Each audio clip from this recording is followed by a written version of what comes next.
오늘의 성경 말씀은 고린도전서 15장 42절부터 49절 말씀입니다.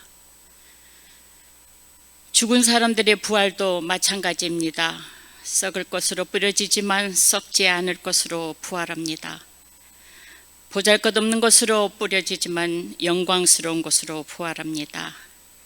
약한 것으로 뿌려지지만 강력한 것으로 부활합니다. 자연에 속한 몸으로 뿌려지지만 영적인 몸으로 부활합니다. 자연에 속한 몸이 있다면 영적인 몸도 있습니다. 마찬가지로 성경에 이렇게 적혀 있기도 합니다. 첫 사람 아담은 생명체가 되었다. 그런데 마지막 아담은 생명을 주시는 영이 되셨습니다. 그러나 먼저 있었던 것은 영적인 것이 아니라 자연에 속한 것이었습니다. 그 다음으로 영적인 것이 있었습니다. 첫 사람은 땅에서 나와서 흙의 사람이고 둘째 사람은 하늘에서 나셨습니다. 그 첫 번째 흙의 사람이 어떠하면 그 밖에 흙의 사람들도 그러합니다. 그 첫 번째 하늘에 속한 분이 어떠하면 그 밖에 하늘에 속한 사람도 그러합니다. 우리가 흙의 사람인 그의 모습을 지녔던 것처럼 하늘에 속한 그분의 모습도 지니게 될 것입니다. 아멘.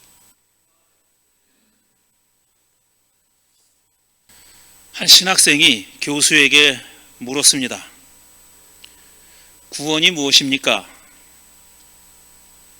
이 질문을 받은 교수가 이렇게 대답했습니다. 내가 아무리 친절하게 말해줘도 자네는 구원이 어떤 것인지 알 수 없을 걸세. 자네가 내게 구원이 무엇이냐고 묻는 것은 이 주스의 맛이 어떠냐고 묻는 것과 같거든. 내가 주스의 맛을 자세히 설명한들 자네가 내 말을 듣고서 주스 맛이 어떤지 알았다고 할 수 있겠는가? 구원이란 누구의 설명을 듣고서 알 수 있는 무엇이 아닐세. 그래서 예수는 구원을 설명하는 대신 구원에 이르는 길을 가르쳐 주셨지.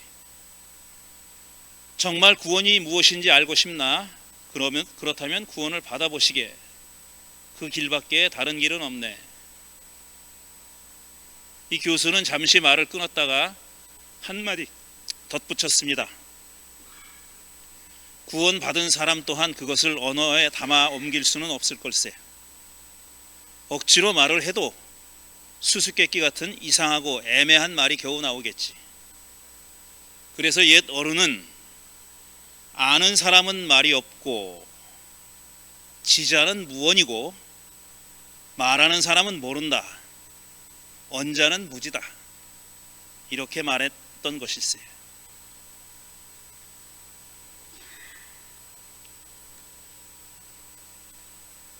괜찮은 교수죠? 저는 부활도 이와 비슷하다고 생각합니다. 제가 아무리 부활은 이런 거다 저런 거다 설명을 해도 그게 부활을 모르거나 안 믿는 사람이 설득될 거라고는 생각하지 않습니다. 그런 거였어? 내가 그동안 모르고 있었네. 이렇게 되지는 절대로 않을 거라고 생각합니다. 네 복음서가 전하는 부활 이야기가 다 다릅니다. 다 다릅니다. 그래서 복음서를 비판적으로 연구하고 읽는 사람들은 이거 사실일 수가 없다. 하나의 사건을 이렇게 다르게 설명할 수가 있느냐. 그러니까 이거는 일어나지 않은 사건임에 분명하다. 이렇게 얘기합니다.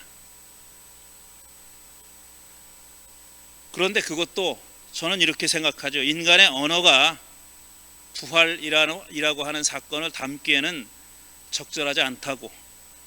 구원이 뭔지 설명할 수가 없는 것처럼 부활도 설명해서 설득할 수 있는 게 아니라고 생각합니다. 하지만 어차피 우리 인간은 모든 사건과 모든 개념을 언어에 담아서 표현하죠. 다른 방법이 없습니다. 언어로 설명하는 수밖에요. 물론 그림이나 음악이나 이런 방법도 있지만 그것도 언어입니다. 사실은 그림도 언어고 음악도 언어죠. 말하는 겁니다. 그림이 말을 하고 음악이 말을 하는 거죠. 불가피하게 언어에 담아서 전할 수밖에 없죠. 그래서 복음서가 부활에 대해서 이렇다 저렇다 얘기하는데 논리적으로 보면은 하나도 안 맞습니다. 오늘 읽은 고린도전서 15장은 바울이 부활에 대해서 가장 길고 상세하게 서술한 대목입니다. 그런데 그걸 읽어보고 이게 무슨 말이지? 하고 알 수는 없습니다. 이해가 될 수는 없다는 거죠. 이해 불가합니다. 그래서 이 그리스도교의 오래된 현자들은, 지혜자들은 세상에는 이것이다 라고 긍정적으로 말할 수 있는 게 있고, 또 이것은 아니다 라고 부정적으로 밖에 말할 수 없는, 긍정적으로는 말 못하고 오로지 부정적으로만 표현할 수 있는 그런 것들이 있다 라고 얘기했습니다. 그게 중세에 나온 소위 부정신학이라는 거예요. 네거티브 티올로지라는 거예요. 신에 대해서도 신은 이렇다 저렇다 이렇게 말할 수 없다는 거예요. 신은 이건 아니다, 저건 아니다 이렇게밖에 말 못한다는 겁니다. 그걸 부정신학이라고 얘기합니다. 부활도 이렇게는 설명할 수 있다고 생각합니다. 부정신학적으로 부활은 그런 건 아니야 라고는 말할 수 있다고 보는데, 첫째로 부활은 뭐가 아니냐 하면은 죽은 세포가 되살아나는 건 아닙니다. 죽은 세포가 되살아나는 건 아니에요. 그건 아닙니다. 그러니까 나사로가 부활했다고 얘기하지 않습니다. 나사로는 소생한 겁니다. 그런 얘기고요. 그 다음에 두 번째로 부활은 영혼이 영생하는 건 아닙니다. 그게 부활은 아니에요. 부활과 영혼 불멸은 전혀 다른 겁니다. 두 개의 다른 사상 체계입니다. 그런데 그리스도교가 언젠가도 말씀드렸지만 이 둘을 섞어놨어요. 그래서 부활도 믿고 영혼 불멸도 믿는 거예요. 근데 영혼 불멸은 엄격하게 얘기해서 그리스에서 온 사상이에요. 근데 이 부활이라는 것은 히브리에서 온 사상입니다. 구약 성서에서 온 사상이에요. 근데 두 개를 이렇게 섞어 놓은 겁니다. 그러니까 영혼도 안 죽고 우리도 부활한다는 거예요. 둘 중에 하나는 의미가 없는 겁니다. 그러니까 부활은 뭐가 아니냐 그러면 영혼이 불멸하는 건 아니에요. 그건 아니에요. 세 번째로 뭐가 또 아니냐면은 부활은 죽은 다음에만 이루어지는 것은 아닙니다. 죽은 다음에만 일어나는 건 아니에요. 죽어야 부활하지 죽지도 않았는데 부활해? 아니에요. 죽지도 않았는데 부활한다는 거예요. 이게 세 번째 부정신학이에요. 부활은 죽음 다음에 오는 건 아닙니다. 방금 나사로의 소생에 대해서 얘기했는데 요한복음 보면은 11장인가요? 요한복음 11장이죠. 11장을 보면은 자 나사로가 예수님하고 굉장히 가까운 사이였나 봐요. 근데 나사로가 아프다는 얘기를 누가 전해줬습니다. 그래서 빨리 와서 나사로를 고쳐주십시오. 그때 예수님이 민기적거리고 이틀 동안 안 가요. 그 얘기를 듣고도. 그러니까 그 사람들은 속이 타죠. 그러다가 이틀이 지나서 갑니다.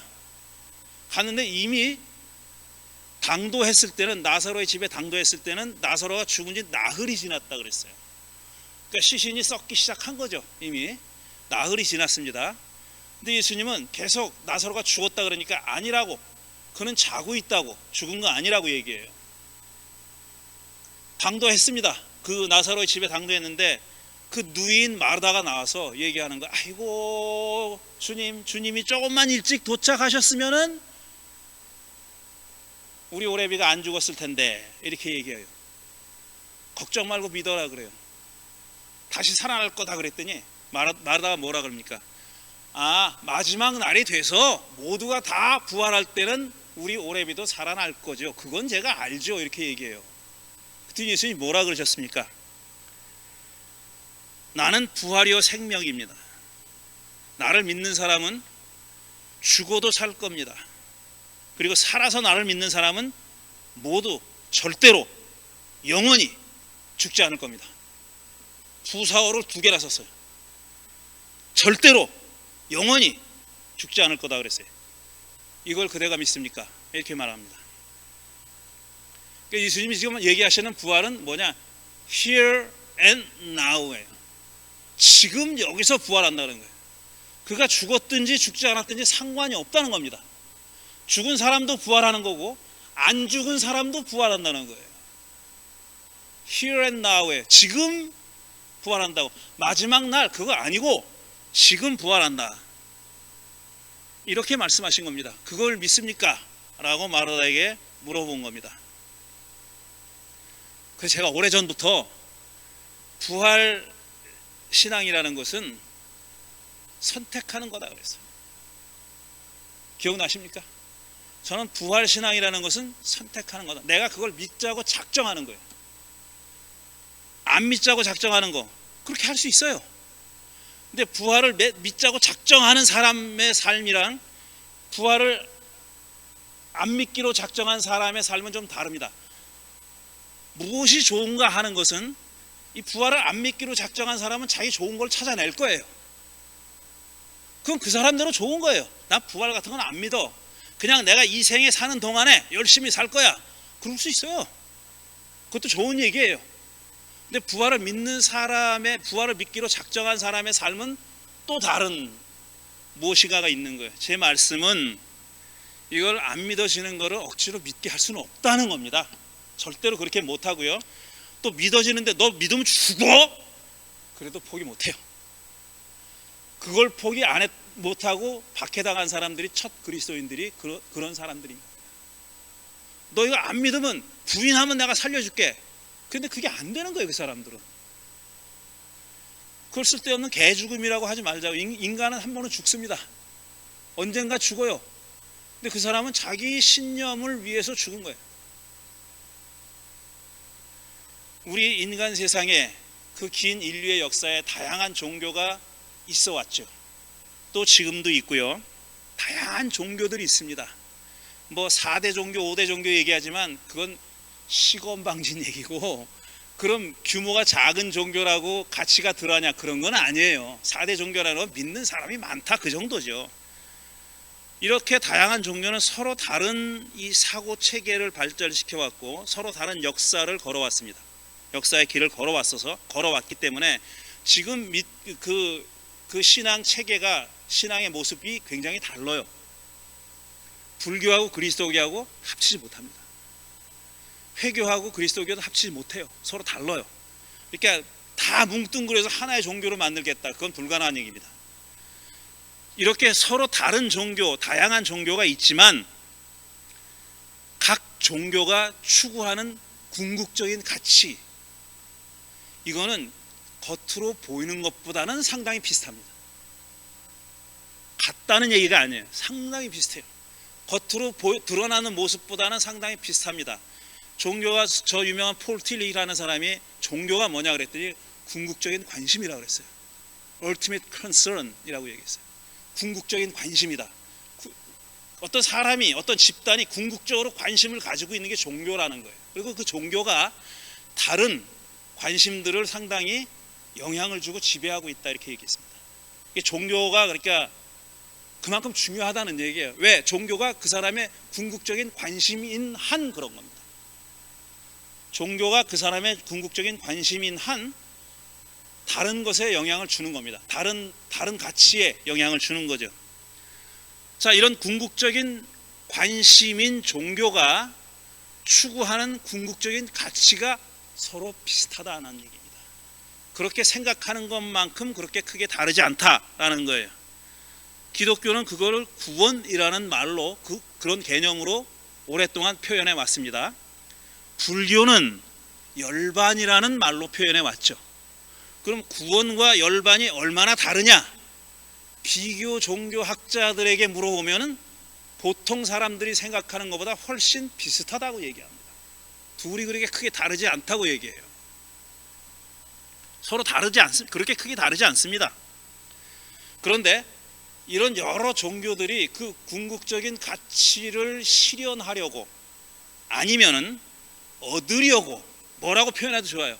궁극적인 가치를 얻는다고 표현해도 좋고, 그걸 실현한다고 표현해도 좋고, 거기에 도달한다고 표현해도 좋은데, 이 궁극적인 가치를 얻거나 도달하거나 실현하는 방법은 크게 봐 두 가지입니다. 하나는 뭐냐? 수행하고 닦는 거예요. 애쓰는 거예요. 수행하는 거예요. 수행이란 말이 가장 좋은 겁니다. 이 수행하는 방법은 뭐 기도일 수도 있고 명상일 수도 있고 경전을 깊이 읽고 연구하는 걸 수도 있고 어떤 행동을 하는 걸 수도 있고, 이게 다 수행의 방법입니다. 그 종교의 가르침을 실천하는 것도 수행의 방법이에요. 그래서 중세시대 때는 일부러 고통을 겪잖아요. 예수의 고통에 참여한다는 뜻으로 고통을 겪잖아요. 자학이라 그러면 안 되고 뭐라 그러나 어쨌든 자기 몸을 굉장히 힘들게 하잖아요. 불교에서는 탁발을 합니다. 얻으러 다녀요. 먹을 거 얻으러 다녀요. 얻으러 다니는 게 거지짓 하는 게 아니에요. 그게 수행의 방법입니다. 불교에서는 이렇게 다양한 수행의 방법을 가지고 있어요. 그게 뭐냐면 그 궁극적인 가치에 도달하기 위한 방법들입니다. 기도하고 명상하고 요가하고 이런 것들, 그게 첫 번째 방법이고, 두 번째 방법은 뭐냐면 순간적인 깨달음이에요. 순간적인 깨달음, 어떤 사건으로서의 깨달음, 깨달음이라는 사건, 이게 수행과는 또 다른 궁극적인 가치에 도달하기 위한, 얻기 위한 하나의 방법입니다. 깨달음 하면은 불교를 얘기하죠. 보통 불교 중에서도 선불교를 얘기합니다. 우리가 화두라고 부르거나 혹은 공안이라고 부르거나 뭐 선문답이라고 부르는 아주 대표적인 방법이, 선불교의 방법이 깨달음입니다. 그 깨달음에 이르는 길은 정말 경전을 공부하는 게 아니라 순간적으로 일어나는 사건이죠. 그래서 깨달음에 관한 뭐 무수히 많은 글들이 있잖아요. 선불교의 글들 굉장히 많이 있습니다. 그래서 제가 하나만 예를 들어보고 이런 겁니다. 말하자면 한 스님이 조주 선사에게, 이게 선불교에서 아주 높은 자리를 차지하고 있는 스승이죠. 조주 선사에게 이렇게 질문했습니다. 이렇게 질문합니다. 지극한 돈은 어려움이 없다. 오직 간택하지 않으면 된다라고 했는데, 그게 불교의 가르침인데, 간택이라는 건 뭐냐면 분별심이에요. 분별심. 간택하지 않는다는 얘기는 분별심을 초월한다는 얘기예요. 간택하지면 된다라고 했는데 어떻게 하는 것이 간택하지 않는 것입니까? 이렇게 물어봤어요. 한 스님이 조주 선사에게. 그러니까 어떻게 하면 우리가 분별심을 넘어설 수 있습니까? 라고 물어본 겁니다. 그러자 조주 선사가 뭐라고 얘기했냐면은, 천상이나 천하에 오직 내가 홀로 존귀한 존재니라, 이렇게 얘기합니다. 천상 천하 유아 독존이죠. 이렇게 얘기해요. 천상이나 천하에 오직 내가 홀로 존귀한 존재니라, 이렇게 얘기하니까 스님이 드디어 옳았구나, 꼬투리 잡았다, 이렇게 생각한 거예요. 이 말을 어떻게 받아들여요? 이게 분별심을 가지라는 얘기 아니야, 이렇게 본 겁니다. 분별심을 가지라는 얘기로 본 거예요. 그래서 옳았구나 생각하고 이렇게 얘기합니다. 그 말 역시 간택입니다. 분별심에서 나온 거 아니냐, 이렇게 또 얘기한 겁니다. 그러자 조주 선사가 뭐라고, 이게 설명한 게 아니라 이제 소리를 칩니다. 이 멍청한 놈아, 대체 어느 곳이 간택이란 말이냐? 라고 소리치니까 그 스님은 더 아무 말도 하지 못했다. 경전에 나오는 얘기입니다. 자, 이게 무슨 뜻일까? 천상천하 유아독존, 간택하라는 말이에요. 실제로 분별심이에요. 그게 분별심에서 나온 얘기입니다. 그러니까 스님이 올바로 질문한 거예요. 그거 간택 아닙니까? 그랬더니 선사가, 이 멍청한 놈아, 대체 어느 곳이 간택이란 말이야? 이거를 많은 사람들이 설명을 해놔요. 이런 뜻이다, 저런 뜻이다. 설명이 다 달라. 그런데 다 달라요. 이게 그러니까 선불교에서 하는 이건 하나의 사건입니다. 공안을 두고, 화두를 두고 벌어진 이 스님과 선사 사이에서 벌어진 사건이에요. 이거는 뭐냐면은 여기에 어떤 해석이나 정답이나 올바른 해석 같은 건 없는 거예요. 그건 없는 거예요. 오직 그때 이 두 사람이 대화를 하는 그 순간에 그곳에서 이 승려와 스님과 조주 사이에 존재했던 어떤 분위기, 어조, 의미, 인토네이션, 흐르는 공기, 이런 것들 때문에 만들어진 일회적인 사건이에요. 딱 한 번 벌어지는 겁니다. 그러니까 그 어떤 철학적이거나 종교적인 깨달음이 존재하는 거예요. 깨달음의 사건이 존재하는 거예요. 이건 그 두 사람밖에 모르는 겁니다. 다른 사람이 알 수 있는 게 아니에요. 다른 사람, 후대 사람들이 그걸 이렇다 저렇다 해석을 했지만 그 당시에 두 사람 사이에서 일어난 사건을 아무도 모릅니다. 그 사람만 아는 거예요. 두 사람만 아는 거예요. 연꽃을 들었더니 미소를 지었더라. 그게 무슨 말인지, 왜 그렇게 미소를 졌는지, 그러니까 왜 석가모니가 그 사람을 칭찬했는지 아무도 몰라요. 이런 겁니다. 이건 흉내 낼 수도 없고 흉내 내서도 안 되는 그런 사건이에요. 이게 궁극적인 관심인 종교가 궁극적인 가치에 도달하는 하나의 방법입니다. 그런데 불교에서는 여러분도 들어보셨을 거예요. 도노 돈수, 도노 점수, 이런 말 들어보셨죠. 도노 돈수는 깨달으면 그 다음에 공부는 필요 없다 이겁니다. 깨달은 다음에 경전을 공부하고 이런 거 다 필요 없다는 거예요. 도노 점수는 깨달은 다음에도 계속 수행하고 정진하고 경전을 연구하고 해야 된다는 거예요. 어느 게 맞는지 모르겠어요. 어쨌든 그런데 저는 이 부활이라는 사건도 수행이 아니라 깨달음이라고 봅니다. 부활 사건이, 부활의 신앙이 생기는 것도 저는 깨달음이라고 생각해요.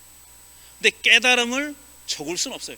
조주선사와 스님 사이에 일어났던 일을 적지만 아무 의미도 없습니다. 적어서 저도 읽잖아요. 지금 저도 읽었잖아요. 그게 거기서 벌어진 대화, 일어났던 대화를 여러분께 읊어드렸잖아요. 근데 사실은 아무 의미도 없는 거예요. 왜냐? 그 사람들 둘 사이에 벌어졌던 그 사건은 그 누구도 경험할 수 없는 거예요. 다른 사람이 경험할 수 없는 겁니다. 그런 뜻에서 이거는 하나의 깨달음의 사건이죠. 저는 부활도 그런 거라고 생각하는 거예요. 그리고 그런 거라고 생각할 만한 실마리가 복음서에도 있습니다.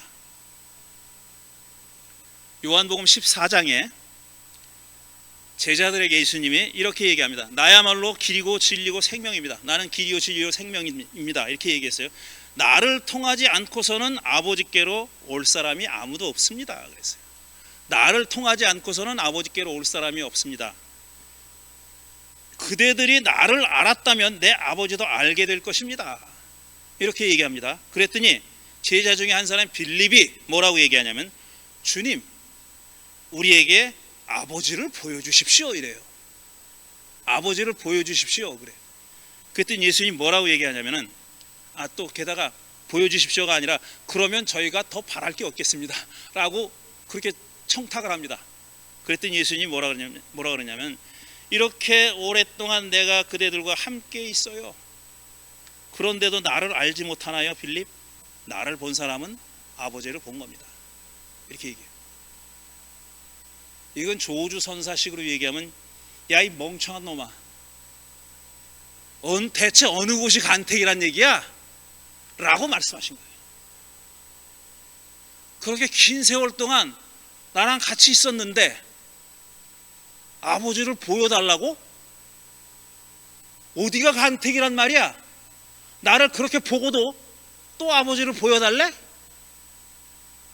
그러니까 수행하는 시간 동안, 긴 시간 경전을 읽어도 좋고 기도했다고 해도 좋고 명상했다고 뭐 요가를 했다고 해도 좋아요. 이 제자들은 예수님을 이렇게 몇 년 동안 따라다녔어요. 그런데 예수에게서 아버지를 못 본 겁니다. 그러니까 사실 예수님이 이렇게 친절하게 얘기 안 했을 수도 있다고 생각해. 야, 이 멍청한 놈들아, 나를 그렇게 보고도 아버지를 또 보여달래? 라고 얘기하셨을 것 같아. 제 생각에는. 이 멍청한 놈아, 대체 어느 곳이 간택이란 말이야? 야, 이 멍청한 놈들아, 그렇게 나를 보고도 아직도 아버지를 못 봤단 얘기야? 근데 제자들만 탓할 수가 없어요. 그거 인력으로 되는 게 아니에요. 노력한다고 되는 게 아니에요. 그런 사건의 순간이 오는 겁니다. 그 사건의 순간을 경험한 사람들이 또 있어요. 예수님이 부활하고 나서. 근데 이 두 명의 제자는 그 얘기를 못 들었어요. 예루살렘에 있다가 예수님 십자가 처형당하는 걸 봤습니다. 그리고 실망을 해가지고 엠마오로 가면 아마 자기 고향인 동네로 내려가고 있었던 두 사람이 있었어요.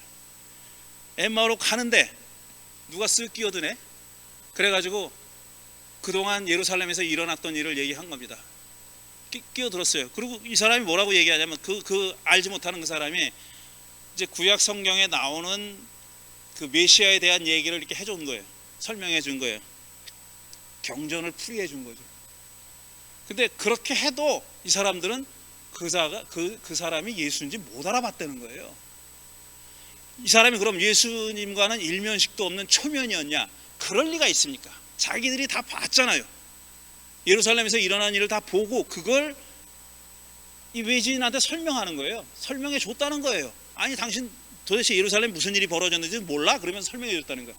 예수를 다 아는 거죠. 얼굴을 아는 겁니다. 누군지 아는 거예요. 근데 못 알아봐. 도무지 못 알아보고 있다가 그러다가 날이 저물었어요. 이제 어디서 하룻밤 자야 돼. 같이 잡시다. 저녁을 먹는데 예수님이 떡을 탁 잘라서 줄 때 그때 이 자들의 눈이 열려서 예수인 줄 알아봤다는 거예요. 이거는 메타포입니다. 메타포에 그런 일이 진짜 일어났느냐 안 일어났느냐는 중요하지 않아요. 그게 중요한 게 아니에요. 이 두 사람의 이름이 뭐냐 중요하지 않아요.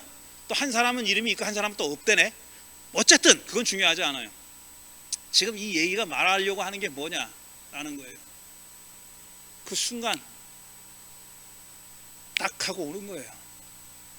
그거는 오는 걸 막지도 못하거니와 와달라고 빌지도 못해요. 근데 저는 부활신앙이 그런 거라고 생각해요. 억지로 안 됩니다. 사람이 정의가 반드시 이긴다, 반드시 올바른 게 이루어진다 라는 믿음은 강요한다고 가질 수 있는 게 아닙니다. 그리고 그런 일을 많이 겪었다고 해서 그거 갖는 게 아니에요. 우리 최근세사를 보세요. 그런 일을 겪은 사람들이 얼마나 변절해가지고 이상한 놈이 됐어요. 그 사람들 30년 전에만 해도 누구보다 더 그 현장에 있었던 사람이에요.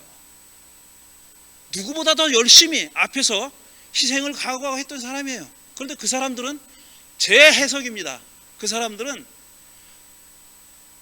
정의가 반드시 이긴다라는 것을 머리로만 알았지 깨달음은 아니었던 거예요. 그 사람 탓 못해요. 그래서 그 깨달음이 없는 건 어쩔 수 없는 거예요. 또 그 사람이 잘했다는 게 아니라 그거는 달라고 빈다고 주어지는 게 아니고 또 오는 걸 나가 그런다고 나가지는 것도 아니에요. 그러나 반드시 그런 순간이 저는 온다고 생각해요. 그런 순간이 언젠가는 온다고 생각해요. 근데 문제는 그런 순간이 왔는데 그걸 모르고 지나가면 안 되지. 그걸 모르고 지나가면 안 되지. 그래서 우리가 좀 이렇게 안테나를 좀 높이 세우고 살펴보자 이겁니다. 부른다고 안 옵니다. 그렇지만 어딘가에는 우리를 그렇게 생명은 육신의 죽음으로 끝나지 않는다, 그게 마지막 말이 아니다 라는 깨달음이 올 겁니다. 그때 놓치지 말고 붙잡자 이거예요. 그리고 그 다음에는 수행해야 돼요. 그 다음엔 수행해야 돼요. 돈수는 아니에요. 그 다음에는 계속 그것을 실현하는 그런 삶을 살아야 되는 거죠. 그래서 마지막으로 문익환 목사님이 하신 말씀으로 말을 맺겠습니다. 여러분, 부활을 삽시다. 그랬어요. 부활을 살자. 그랬습니다. 여러분, 부활을 삽시다. 잠시 생각하는 시간을 갖겠습니다.